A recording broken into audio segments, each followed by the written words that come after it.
Ողջույն 24-ի եթերում հետագիծն Էվես Նարեկ Գալստյան, այս պահին ես տեսակապով միացել եմ Մոսկվա, տեսակապի այն կողմում է Վերելք վերլուծական կենտրոնի քաղաքական մեկնաբան Հայկ Խալաթյանը։ Հայկ, ողջունում եմ եւ շնորհակալ եմ ժամանակ գտնելու եւ այսպես տեսակապով մեզ միանալու համար։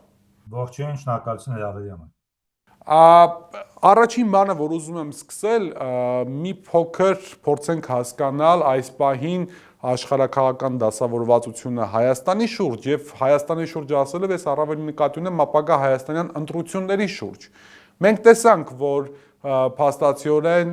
Եվրոպայի խորհրդի խորհրդարանական վեհաժողով Նիկոլ Փաշինյանը հայտարարեց, որ Հայաստանի դեմ սկսվել է ռուսական հիբրիդային պատերազմ, ինքը անշուշտ ռուսական բառը չգործածեց, բայց ինչպես ասում են, իժու պայնատնը, որ ռուսներին նկատի ուներ։ Դրանի պատասխան Եվրամիությունից ասացին, որ մեզ 15 միլիոն փաստորեն եվրո գումար են տալու, մեզ ասելով Հայաստանի Հանրապետությունից մասնավորապես կառավարությանը, որպեսզի պայքարեն այդ հիբրիդային սպառնալիքների դեմ։ Ուզում եմ բարձ հետևակը ձևակերպել։ Արդյոք Եվրամիությունը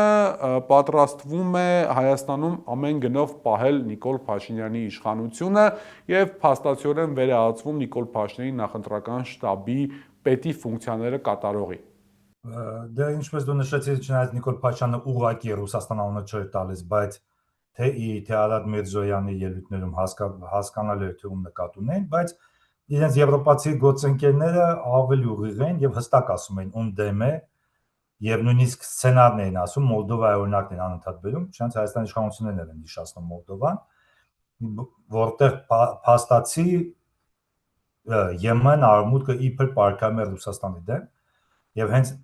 քո հարցի պատասխանը դա է, եթե Մոլդովայի սցենարն է, ապա մենք տեսանք թե ինչպես է այնտեղ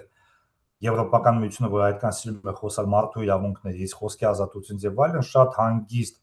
համակերպեց, նույնիսկ ոչ թե համակերպեց, այլ աջակցեց, որպեսզի իրենց քաղաքական գծի դեմ, իրենց աշխարհական մրցակիցներին, աջակիցներին ամենահնարած մեղադրանքներով ձեռք փակալեն, լրատվամիջոցները փակվեն, կուսակցություններին արգելվի մասնակցել ընտրություններին եւ եթե նկատում ես Հայաստանում էլ նմանատիպ արդեն ակնարկներ կա Հայաստանի իշխանությունների, Հայաստանի վարչապետի կողմից։ Եվ փաստացի Եմենը ասեց, այո, մենք պատրաստ ենք այդ ամենի վրա աչք փակել։ Ավելին, եթե մենք տեսնում ենք այն պայմանավորվածությունները, որոնք ձեռք են բերվել, օրինակ նույն Արադ Միրզոյանի այցի ժամանակ Բրյուսել, Մարտակոսը Եվրոկոմիսարը հայտարարեց, որ շատ մեծ գումար հատկացվել է Հայաստանին, որպեսզի Հայաստանի էներգական համակարգը միացվի Թուրքիային, կապնվի Թուրքիայի հետ եւ նա ուղղակի ասում, որ դուք կախված չլինեք ռուսներից, որովհետեւ ըստ ԵՄ-ի Հայաստանը պետք է կախված լինի Ադրբեջանից, Թուրքիայից, կարող է միայն Ռուսաստանի հետ որևէ կապ չլինի, չհամագործակցի եւ այլն։ Եվ եթե ես ուշադրություն հետևում եմ տարբեր այսպես բանավեճերին Facebook-ում եւ այլն Հայաստանում, տեսնում նույնիսկ իբր իրավապաշտպան, ճակերտներով իրավապաշտպան աշխատողները, որոնք այդքան սիրում են մարդու իրավունքներից եւ այլ խոսալ, օրինակ նույն Սամվել Կարապետյանի մասին է խոսքը գնում, իրենց բացատրությունը թե ինչու այդ մարդը պետք է բանդում ասացնես, դե ինքը Ռուսաստանի հետ կապնված է, մստացում է այդպիսի ճակերտավոր իրավապաշտպանը ցանկացած օրենքի խախտում արդարացված է, եթե դա Ռուսաստանի դեմ պայքարում է։ Տեսնենք դա Հայաստանին ուր կտանի, որովհետեւ հետխորհրդային այլ հանրապետություններ, որոնք այդ պայքարի թատերաբեմն են, ցույց են տալիս, թե ինչ տարբեր արդյունքներ կարող են լինել։ Վերցնենք Վրաստանը, որ այս պահին լուրջ խնդիրներ ունի ԵՄ-ը, չնայած չի հրաժարվում եվրոինտեգրացիայից, բայց մենք տեսնում ենք Վրաստանի իշխանությունները հայտարարում են, որ ամբողջ խնդիրն է, որ նրանք չեն ուզում գործիք դառնալ Ռուսաստանի դեմ պայքարում, հասկանալով, որ որևէ լավ բան դա Վրաստանին չի տալու, միայն խնդիրներ է ստեղծելու եւ նույն Եվրոպան, Արևմուտքը պատրաստ չեն ոչ պաշտպանել, ոչ փոխհատուցել այդ վնասները, բայց հանուն գաղափարի նրանցից պահանջում են զոհաբերել իրենց Ռուսաստանի դեմ պայքարում, տեսնում ենք ինչպիսի տնտեսական աճ, լավ տնտեսական վիճակ։ Վերցնենք Մոլդովան, որը հստակ հլու հնազանդ կատարում է բոլոր այսպես ցուցումները Բրյուսելի եւ այլն։ Շատ վատ տնտեսական վիճակ, նույնիսկ պարադոքս, երկրի ներսում, երկրում ապրող քաղաքացիների քվեարկությամբ իշխանությունը հաղթում է, բայց պարտվում է, բայց հաղթում է այն քաղաքացիների ձայնեջները, որոնք ապրում են երկրից դուրս Չնայած դա շատ մեծ խնդիր որ Այսինքն ներողություն եմ խնդրում, ես ճիշտ եմ հասկանում, որ առաջիկա ընտրություններին ընդառաջ Հայաստանում իշխանական ռեպրեսիվ համակարգը ավելի է ահագնացնելու իր գործողությունները եւ այդ ամեն ինչը արևմուտքում ստանալու է աջակցություն, որովհետեւ արվելու է հակառուսական սոուսի ներքո։ Այո, եթե իհարկե այստեղ այլ բաներ չփոխվեն, օրինակ ընդունենք ուկրաինական այս կոնֆլիկտում զինադադար է լինում կամ կոնֆլիկտը կանգնեցվում է, դա լրիվ փոխելու է, իսկ եթե կանգնեցվի միայն այն պայմանով, իշքան ես եմ հասկանում, եթե մեծ մասամբ Ռուսաստանի մոտեցումները ընդունվեն, եթե ոչ պատերազմը շարունակվելու, այդ պարագայում իհարկե հետխորհրդային այլ տարածաշրջանում նույնպես շատ փոխվելու ուժերի դասավորվածությունը եւ լրիվ այլ կերպ են մոտիկանալու Ռուսաստանի հետ հարաբերություններին եւ սանկցիոն չեն ունենալու այսպես համարձակ, ինչպես հիմա Նիկոլ Փաշինյանը կամ Իլհամ Ալիևը գնալ կոնֆլիկտի նույնիսկ այսպես դեմոնստրացիոն ձևի հակառուսական հայտարարություններ քայլեր անել։ Այժմ դեռ այլ վիճակ է կամ նույնիսկ ներկա պայմանում, եթե Ռուսաստանը որոշակի մեսիջներ մենք տեսնում ենք, իհարկե նույն Օվերչուկը, որ մեկնաբանեց նույնիսկ 3 Նիկոլ Փաշինյանին հայտարարությունը, որ դե ժամանակի ընթացքում մենք այդ ընտրությունը կկատարենք ԵՄ-ի եւ ԵԱՏՄ-ի միջև, չնայած դա էլ է մի քիչ աբսուրդային, հասկանում եք, կողքից երբ որ մարդիկ նայում են, թե ինչ հայտարարություններ են Հայաստանի իշխանությունները,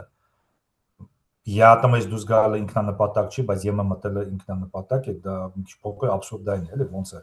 մեկը մյուսին։ Հիմա տես, այսպես հարցին այս տրամաբանությամբ փորձենք մոտենալ, հա,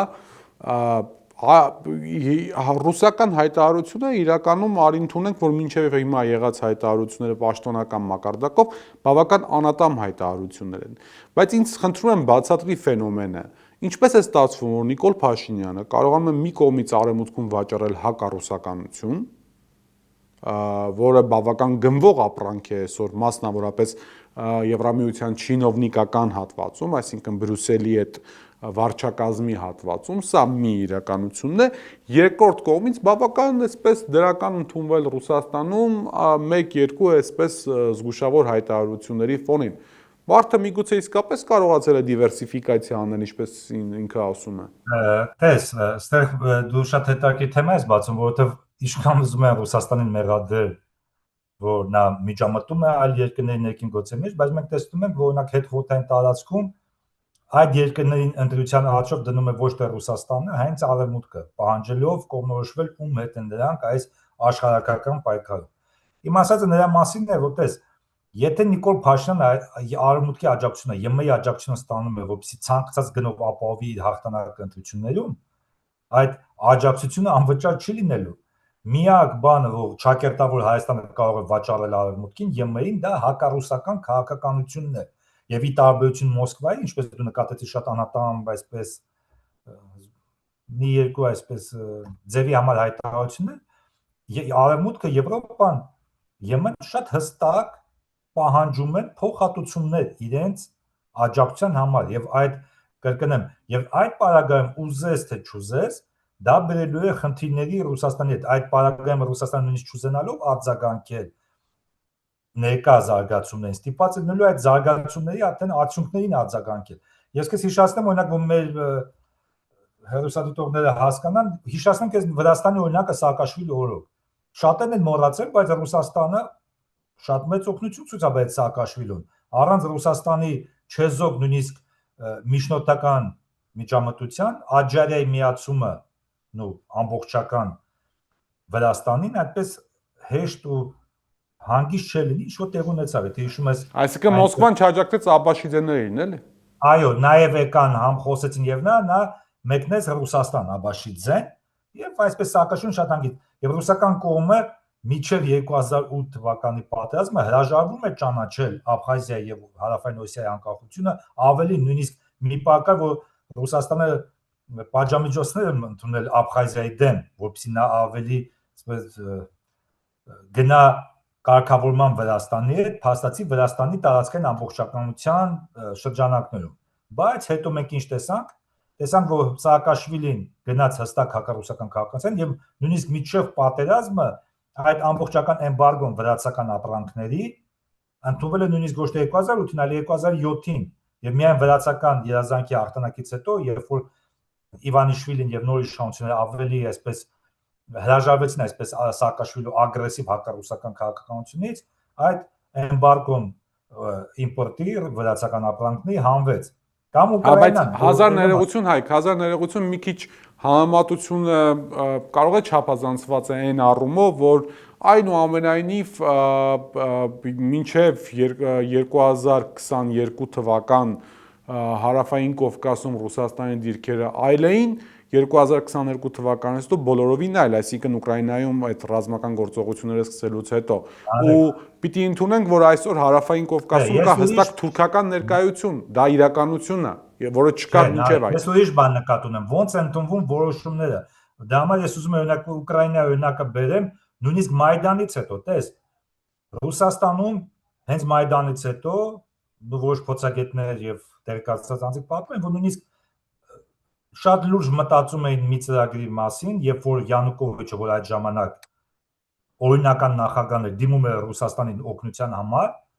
Ռուսաստանը զորքեր է մտցնում, օգնում է վերականգնել սահմանական կարգը եւ բոլորը հասկանում են, որ այդ ժամանակ շատ հեշտ է Ռուսաստանին այդ ամեն ինչ անել, քան մենք տեսանք 22-ին։ Բայց մենք ինչ տեսանք։ Նրանք չգնացին իրենց կամքով էսկալացիան։ Եղավ Պորոշենկոն, որը սկսեց պատերազմը Դոնբասում, նույնիսկ Զելենսկու հետ էին, երբ որ Զելենսկին հաղթեց ընտրություններում, խաղաղության լոզունգով ի տարբերություն Պորոշենկոյի, ռուսական կողմը կրկին պատրաստ էր գնալ հասկանալով որոշ խնդիրներ համաձայնությունների, բայց երբ որ նրանք արդեն տեսան, որ չէ, այս մարդը լրիվ այլ քաղաքականություն է վարում,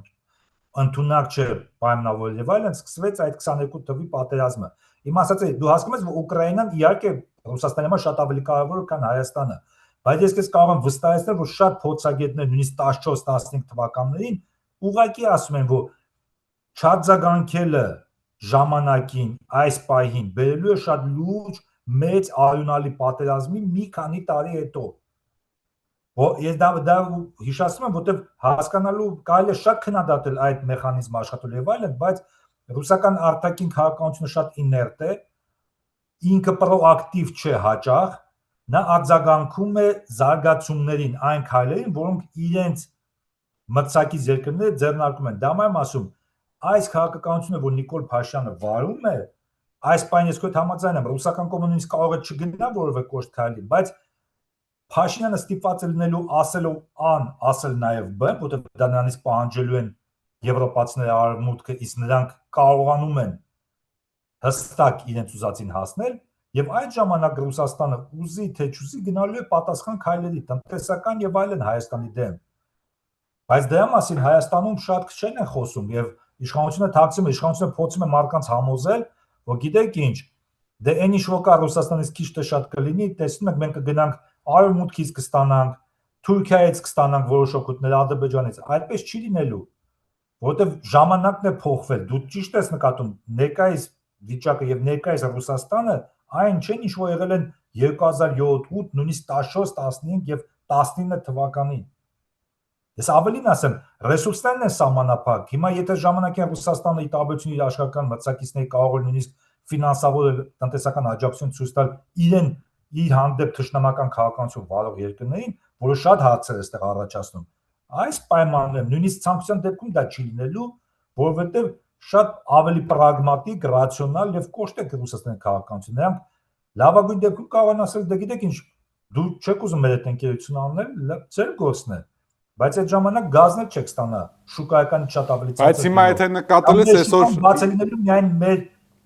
հետ լավ հարաբերություններ ցանկացող երկրների համար։ Եթե նկատել ես, այսօր առաջին լուրը դուրս եկա, որ Հայաստանի եւ Ադրբեջանի փոխվարչապետերը խոսել են Ադրբեջանից դեպի Հայաստան նավթ եւ նավթամթերք արտահանելու մասին, այսինքն այստեղ որոշակի դիվերսիֆիկացման գործընթաց գնում է, այսինքն Փաշինյանի իշխանությունը շատ լավ հասկանում է, որ քո ասած A-ին հաջորդելու է B-ն, դրա համար կամաց փորձում է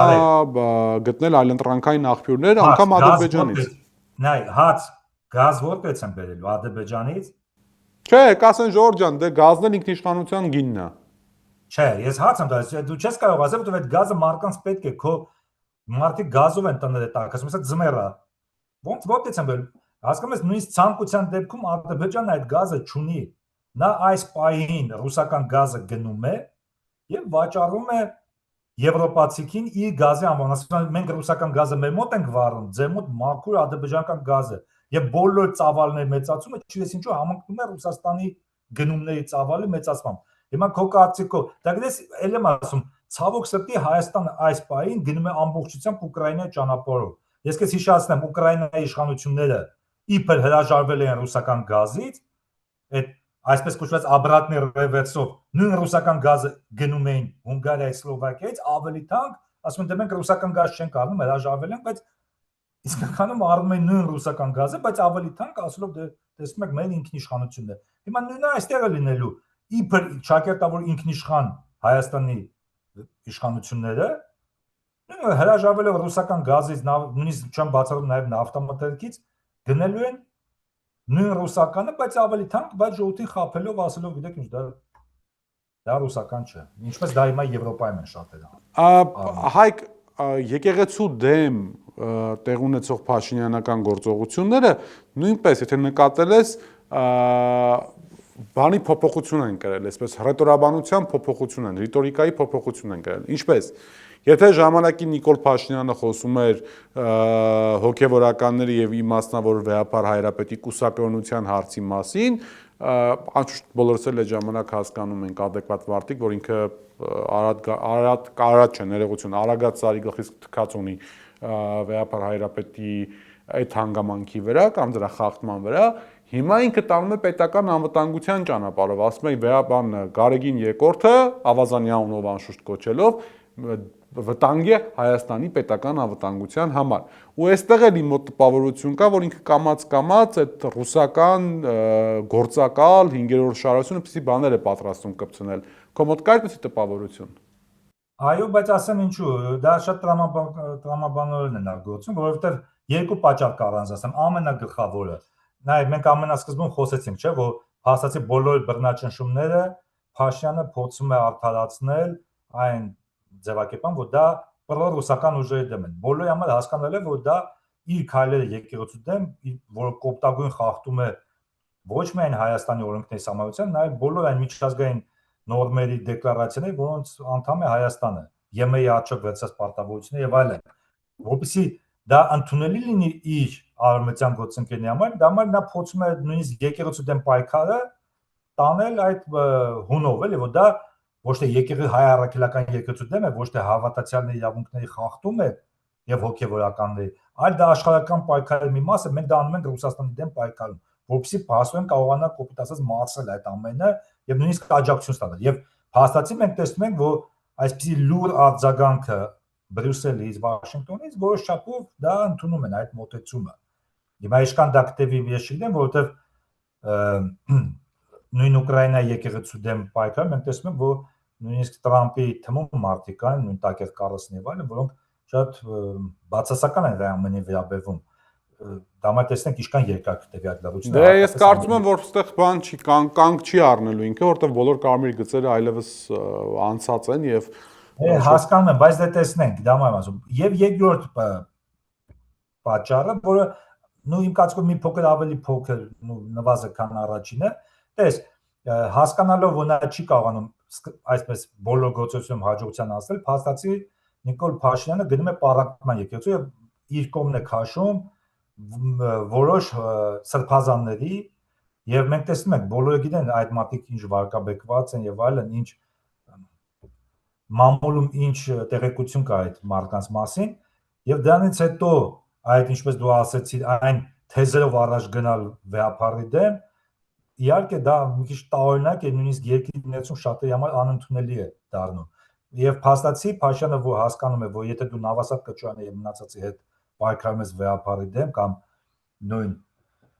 Քարամյանի հետ սրբազան եւ այլն, դա մի քիչ տարօրինակ է, դրանից հետո որևէ բանում մեղադրել անձնական մեղքերի մեջ մեղադրել վեհապարին։ Դե ասում է, նրանք ասում է ապաշխարել են, ասում է, կամ ապաշխարության ճանապարհին են, բայց ասում է Գարեգին Երկրորդը շանս չունի, չի կարող ապաշխարի։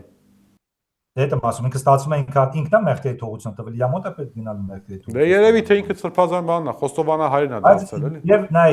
այդ երկրորդ պատճառը իմ կարծիքով ավելի եթե առաջինը դա արտաքին քաղաքականության հետ է կապված, երկրորդը ներքին քաղաքականության է։ Գաղտնիք չի, որ իշխանություններին հաջողվել է շատ լուրջ հակառուսական տրամադրություններ սերմանել հայ հասարակության մեջ։ Եվ նույնիսկ եթե եկեղեցու թեման մի կողմ դեմ մենք տեսնում ենք, որ այս ընտրություններին իշխանությունը փորձում է կապիտալիզացնել այդ հակառուսական տրամադրությունը, որը իր ակտիվ մասնակցությամբ այս վերջին տարիներին սերմանվել է հայ հասարակության մեջ։ Եվ նա կարծում է, որ ինչու չօգտագործել նաև այս լծակը, այս բացատրությունը, որպեսզի դե փաստը պետք է ընդունենք, որ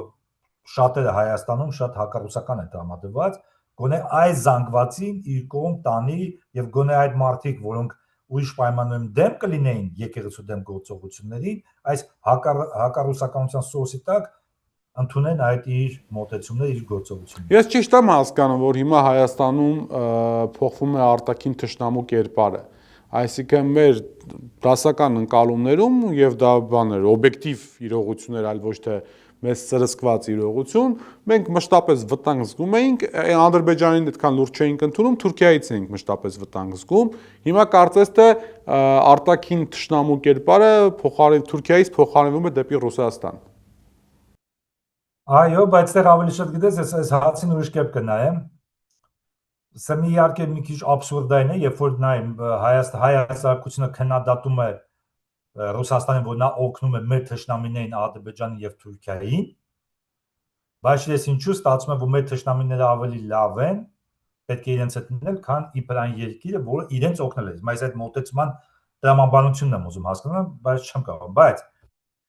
դες, ստեղ ավելի շուտ ոչ թե արտաքին թշնամին ենք փոխում, մենք արտաքին այսպես ազդեցության գոտին ենք փոխում Հայաստանը։ Այդ բոլոր հեքիաթները, որ Հայաստանը դառնում է ԵՄ անդամ, մենք եվրոինտեգրացիա ճանապարհին, դա իմ կարծիքով հեքիաթ է մարդկանց խաբելու համար, որովհետև իրական նպատակը թաքցնել դեպի Թուրքիա այս ճանապարհը, դեպի արևմուտք, գնալով դեպի արևմուտք Հայաստանի իշխանությունները իրականում գնում են դեպի Թուրքիա եւ նույնիսկ հաճախ չեն թաքցնում, բայց միշտ է խանգարում այդ ճանապարհով գնալ, որտեղ հայ հասարակության մեջ, պատմական հիշողության մեջ Թուրքիան դա մեր թշնամին է, այն երկիրն է, որը ցեղասպանությունն է արել։ Եվ ես նույնիսկ մի քանի անգամ տարբեր հարցազրույցներում դեռ 21-22 թվականին, երբ որ ավելի ակտիվ սկսվեց այդ հակառուսական տրամադրությունները Հայաստանում տարածվել, ես անդադ ասում եմ, դա իմ կարծիքով թե հայկական թե ռուսական լրատվամիջոցներն դա օվերտոնի պատուհանն է այդ սկզբունքի ներդրումն է Հայաստանում, մեր աչքի առաջ, որովհետև ինչն է խանգարում դեպի Թուրքիա գնալ, որովհետև Թուրքիան ընկալվում է որպես թշնամի, իսկ Ռուսաստանը մի երկիրն է, որը տարածաշրջան, որը ի վիճակի է չեզոքացնել թուրքական վտանգը։ Դե համար ռուսերենից արգելում են թշնամի, որպեսզի հայ հասարակությանը այսպես ներշնչեն, ասեն դե տես մի թշնամու հետ համագործակցում ենք, չէ՞, օրինակ ռուսների հետ հիմա նույնիսկ ցանկության դեպքում նույնիսկ Նիկոլ Փաշինյանը չի հրաժարվում, չէ՞, տնտեսական այսպես իր համար ձեռնտու ոլորտներում համագործակցում։ Ինչն է խանգարում մյուս թշնամու հետ էլ համագործակցենք։ Հետո գալու է ասեն, դե ով ավելի շատ տալիս է, դրա հետ լինենք։ Այլ հարց է, ես իհարկե հույսով եմ ուզում եմ հավատալ, որ դա չի ստացվի, որ այս ֆորմատավորումը մեր պատմական հիշողության, մեր ազգային ինքնության տեղի չունենա։ Չնայած մյուս կողմից էլ ես կարող եմ ասել, ես դու ծանոթ ես Դմիտրի Տրենինին, հայտնի ռուս փորձագետ, մի անգամ դա այդ քննարկում էի այս հարցը, եւ նրան հարցրեցի, ասեցի, դե Ստալինի ժամանակ բռնաճնշումներ կային, որ մարդիկ հանկարծ չհիշեն ցեղասպանությունը եւ այլն, բայց չստացվեց։ Հայ ժողովուրդը պայծ իր հիշողության մեջ այդ ամենը եւ հենց մի փոքր սովետական աշխարհակարգը թուլացավ, հիշում ես 65 թվին, այսպեսի զարթոնք եղավ եւ այլն, եւ նույնիսկ սովետական իշխանությունները ստիպված եղան ծիծեռնագապեր կառուցել եւ այլն, հասկացան, որ հիմա մարդիկ հիշում են, դու չես կարող, չկա հայկական ընտանիք, որը զոր չունենա ցեղասպանության տարիներին եւ այլն։ Բայց դրան ինձ շատ լավ պատասխանեց եւ բայց էլի ես մեծ հույս ունեմ, որ ինքս սխալ դուսկա, ինքս մա ներկայիս գործիքները նպատակին հասնելու մարդկանց այդպես անել, որ փոխվեն, շատ ավելի էֆեկտիվ են, ու անպայման չի մարդկանց Սիբիր ուղարկել եւ բռնաճնշման եւ յետագի կամ գնդակ արել։ Կան տեղեկատվական տեխնոլոգիաներ եւ այլն, որոնցով կարելի է մարդկանց այսպես իհարկե թվայնացված հասարակությանը չի կարելի համեմատել Պրավդայից կամ հարևանից նորություններ իմացող հասարակության հետ։ Այսինքն այստեղ deepfake հասկացությունը, մանիպուլյացիաները, չգիտեմ, ֆեյքային գրողները եւ այդ ապատեղեկատվության այդ ամբողջ շղթան շատ ավելի վարքյանական եւ ազդեցիկ է։ Չէ, ես նարեկ արենտ ունենք, որ միակ բանը որ փոխվել է տեղեկատվական տեխնոլոգիաներն են, այն ժամանակ դա մի փոքր դժվար է անել, հիմա մարդիկ կարող վախենային բացատրեն խոսակցության մասին, բայց տանը ընտանիքում բոլորն էլ հիշում են։ Ես Հա, հասկանում եմ, Մայք ջան, բայց ասենք դու պատկերացնում ես, որ օրինակ ուշադրություն Նիկոլ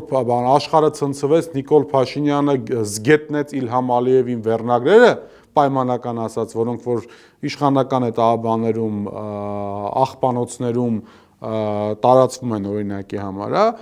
իրենք տասնյակ հազարավոր դիտումներ են ապահովում եւ փաստորեն մարդիկ կարիք ունեն նմանատիպ հիմնարություն։ Բայց եթե դու ուշադրություն դարձնես իշխանական ռոպագանդայի հիմնական թեզը, օրինակ նույն Ադրբեջանի հետ, դա վախի վրա խաղն է։ Դա բոլորին փոխում են ներշնչել, գիտեք ինչ, ընդունում են, որ դա վատ խաղաղության պայմանագիրը, խայտարակ խաղաղության պայմանագիրը, բայց դա այլընտրանքը պատերազմն են, նոր զոհերն են, հիմա եթե չեք ուզում դա, չնայած ես վստահ եմ, որ իշխանապողության պարագայում պատերազմ չի լինի։ Հենց դրա մասին է ուզում խոսեի։ Տես, մենք փաստացիորեն բայց իշխանությունը խաղում է այդ զգացմունքների վրա, վախի վրա, բայց ես իմ կարծիքով ավելի շատ մարդիկ այդ վախի քաոսին են ենթարկվում, քան այդ քո ասած բերած օրինակներին, իհարկե դրանց հավատողների թիվն էլ է շատ մեծ, բայց ավելի շատ արենտ ունենք, որ մարդիկ հակված են այդ վախը, նախանձը, այդ զգացմունքների վրա է փոխվում։ Լավ, նաև, բայց հիմա տես ունենք մի ինչպիսի իրավիճակ։ Մենք ունենք փաստացիորեն մի իշխանություն, որը ոչ մի արգելք չունի Հայաստանում քաղաքական ռեպրեսիաներ իրականացնելու համար։ Չկա այդպիսի արգելք։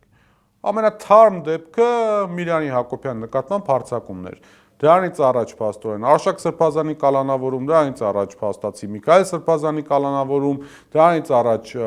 Բագրատ Սրբազանի եւ 18-ի կալանավորում, Սամվել Կարապետյանի խայտարակ կալանավորումը մեկ բառի համար,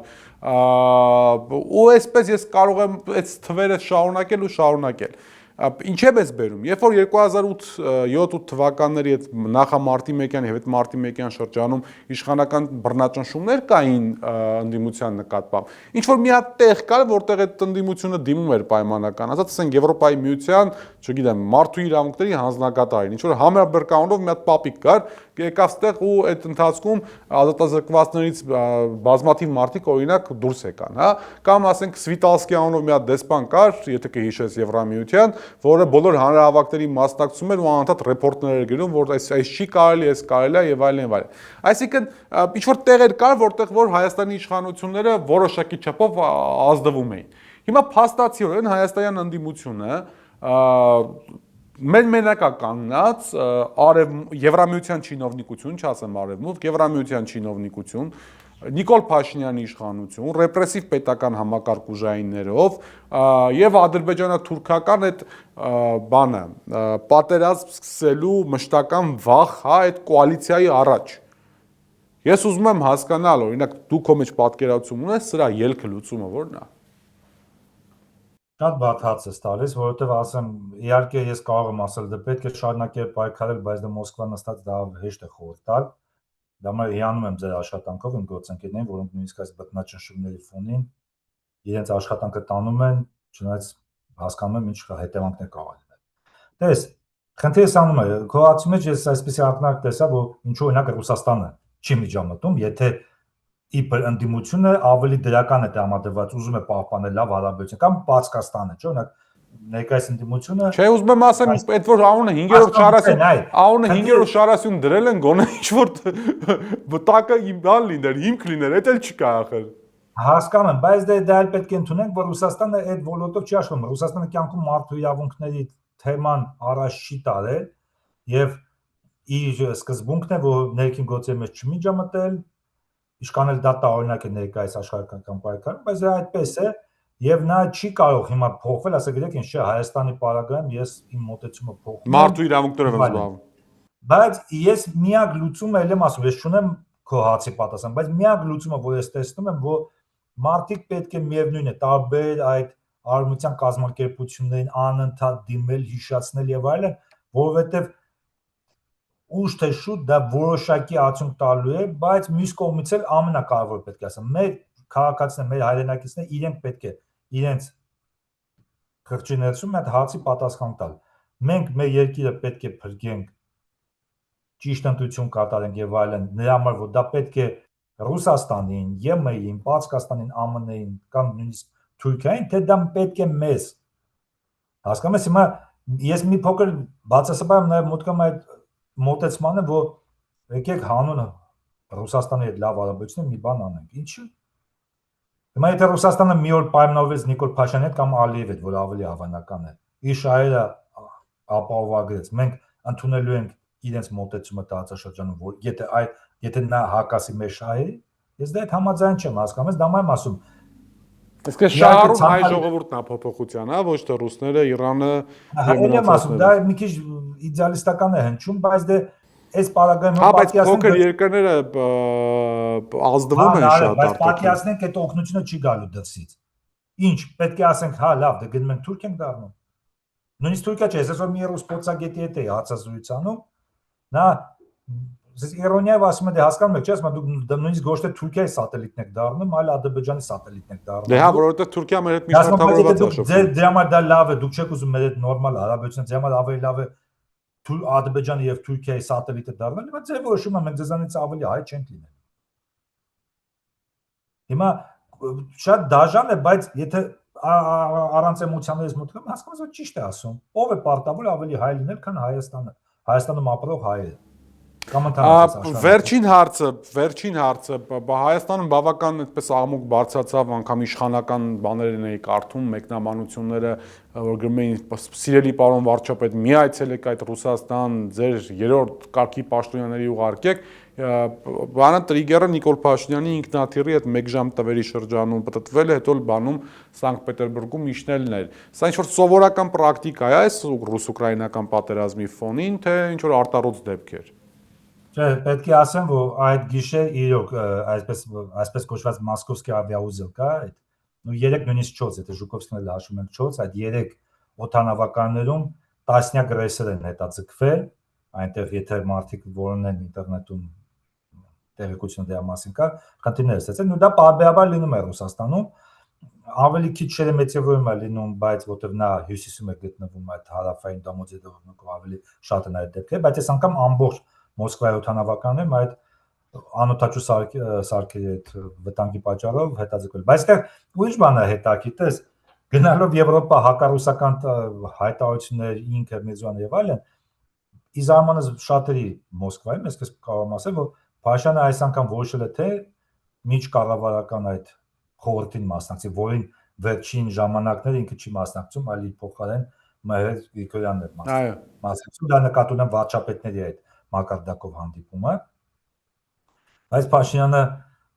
իր կարծիքով եւ մտածում է, որ բոլոր այն իրարացնել քայլերը այդքան չեն նկատվելու Ռուսաստանի կողմից, հիմա եկել է թե այս միջոցառմանը, թե մի քանի օր հետո մասնակցելու է արդեն նախագահների մակարդակով այդ ավանդական դեկտեմբերի։ Հա, բարձրագույն խորհրդի հանդիպմանը։ Հա, սա Սանկտ Պետերբուրգում որտեղ ունենում այդ խորհրդին։ Դա էլ է արդեն թող մեր մարդիկ մտածեն այս հակառուսական տրամադրություններ տարածող իշխանությունները պայտակ իրենց ոնց են պահում ճակերտավոր ինքնիշխան իշխանություն։ Հայկ, շնորհակալ եմ շատ։ Հրավերից ընդունելու ժամանակ գտնելու համար, գիտեմ, որ շատ ծանր գրաֆիկով ես աշխատում, մենք այսօր մի քանի անգամ այսպես մեր հարցազրույցը տեղափոխեցինք աջ եւ ձախ, որովհետեւ ունենք այն ինչ-որ ունենք, երկուս էլ այսպես բավական ծանր ու լարված գրաֆիկով աշխատում ենք, նորությունները կամ հարցազրույցային ժանրը կամ լրատվությունը իր կանոններ ունի, որոնց հետ մենք պետք է հարմարվենք։ Շնորհակալ եմ։ Շնորհակալ։ Հիշեցնեմ, որ իմ հյուրն էր Վերելք վերլուծական կենտրոնի քաղաքական մեկնաբան Հայկ Խալաթյանը, կհանդիպենք, մնացեք խաղաղությամբ։